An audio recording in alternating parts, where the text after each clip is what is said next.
রোজা অবস্থায় স্বপ্নদোষ হলে রোজা কি ভেঙে যাবে না থাকবে? এটা খুবই গুরুত্বপূর্ণ প্রশ্ন, যুবকদের জন্য অনেক বেশি দামি প্রশ্ন। ঠিক আছে না যুবক ভাইরা কথাটা আমার? আচ্ছা বোঝো, স্বপ্নদোষ হলে রোজা ভাঙবে কিনা। প্রথম কথা হচ্ছে, শরীয়তে 3 ধরনের ব্যক্তির উপর থেকে শরীয়তের বিধানকে উঠিয়ে নেওয়া হয়েছে। রুফি আল কালাম আন সালাসাতি, 3 ধরনের ব্যক্তির উপরে শরীয়তের কোনো বিধান জারি হয় না। তার মাঝে একটা ধরন হচ্ছে সেই ধরন আনিন নাইম হাত্তা তাস্তাইকায, ঘুমন্ত ব্যক্তি যতক্ষণ পর্যন্ত ঘুম থেকে না উঠবে তার উপরে কোনো বিধান জারি হবে না। অতএব স্বপ্নদোষ এটা আমাদের আওতার ভেতরে নয়, it is out of capacity, এটা ঘুমের মধ্যেই হয়ে যায়। অতএব স্বপ্নদোষ হলে রোজা ভাঙবে না, তবে গোসলটা ফরজ হয়ে যাবে। আবারও বলছি, রোজা ভাঙবে না, তবে গোসলটা ফরজ হয়ে যাবে। তবে তোমাদেরকে আমি বন্ধু হিসেবে বলতে চাই, রোজার মাসেও যাদের স্বপ্নদোষ হয়, খায় তো খুবই কম, তাও যেহেতু স্বপ্নদোষ হয়, বুঝতে হবে দাল মে কুছ কালা তো জরুর হ্যায়।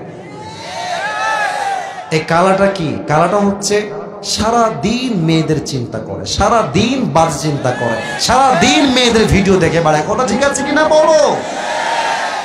তো যে যেটা ভাবে বেশি, স্বপ্নে সে তা দেখে বেশি। সারাদিন উল্টাপাল্টা চিন্তা করলে স্বপ্নে তো উল্টাপাল্টা আসবেই যুবক ভাইরা, ঠিক না বলো? অতএব সারাদিন বাজে চিন্তা বাদ দিয়ে দাও। কি করবা দেখো, ঘুমাতে গেছো, ডান কাত হয়ে ঘুমাবা। 1 নাম্বার। বাম কাত না ডান কাত? আওয়াজ নাই। বাম কাত না ডান কাত? 2 নাম্বার, ঘুমানোর পূর্বে একটু প্রশ্ন এখানে রাখলাম, মাফ করবেন। 2 নাম্বার, সকলেই 3 কুল পড়বেন, সূরা ইখলাস, সূরা ফালাক, সূরা নাস। দেখেন আমার দিকে, পুরো শরীরটা মাসাহ করবেন। 3 কুল পড়ে যেই বান্দা শরীরকে মাসাহ করে ফেলে, তাকে আল্লাহ তাআলা শয়তানের সমস্ত ফিতনার থেকে মুক্তি দান করে। সুবহানাল্লাহ পড়বেন না? আর 3 নাম্বার আমল মুরব্বী, যুবক, মা, বোন সবাই মিলে করবেন। ঘুমানোর পূর্বে অবশ্যই আয়াতুল কুরসি পাঠ করবেন।